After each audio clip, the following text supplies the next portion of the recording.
ఈరోజు షాపింగ్ వచ్చేసి మెయిన్ నాది, విరాజ్ది, విన్నుది అనమాట. అది కూడా చెప్పులు షాపింగ్ అండి. సో ఈ రోజు ఎలాగైనా సరే చెప్పులు షాపింగ్ చేసేయాలని చెప్పేసి వచ్చేసాము.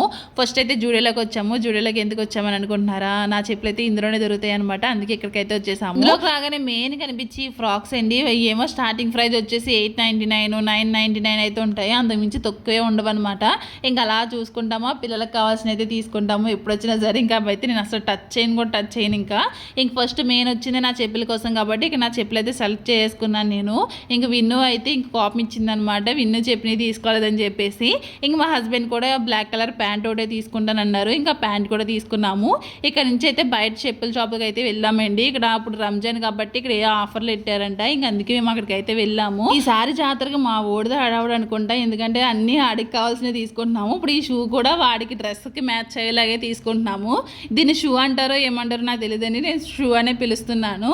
ఇక్కడైతే 2 కలర్స్ అయితే వేశారనమాట. ఒకటి బ్లాక్ వేశారు, ఇంకోటి ఈ కలర్ అయితే వేశారు. మా హస్బెండ్కి ఏమో బ్లాక్ నచ్చింది, నాకేమో ఈ పక్కది బాగా అనిపించింది. కాకపోతే ఇంక బ్లాకే బాగున్నది అన్నారని చెప్పేసి ఇంక బ్లాక్ తీసుకున్నాం అనమాట. ఇంక ఇక్కడతో విరాజ్ షాపింగ్ అయితే అయిపోయింది. నెక్స్ట్ వచ్చేసి విన్నుకి అనమాట. విన్నుకి చాలా త్వరగానే అయిపోయిందండి. ఎందుకంటే అది ఒక సైజ్ అనుకున్నాము, ఒక మోడల్ అనుకున్నాము. ఇంకా ఆ మోడల్ చెప్పులు దొరికినాయి, తీసుకున్నాం అనమాట. వేసుకుంది కదండి, ఇవే మోడల్ చెప్పులు అయితే తీసుకున్నాము. ఎలా ఉన్నాయో కామెంట్ చేసేయండి. ఇక్కడతో అయితే షాపింగ్ అయితే అయిపోయింది అనమాట. ఇంక లగేజ్ అయితే ప్యాక్ చేసుకోవాలి.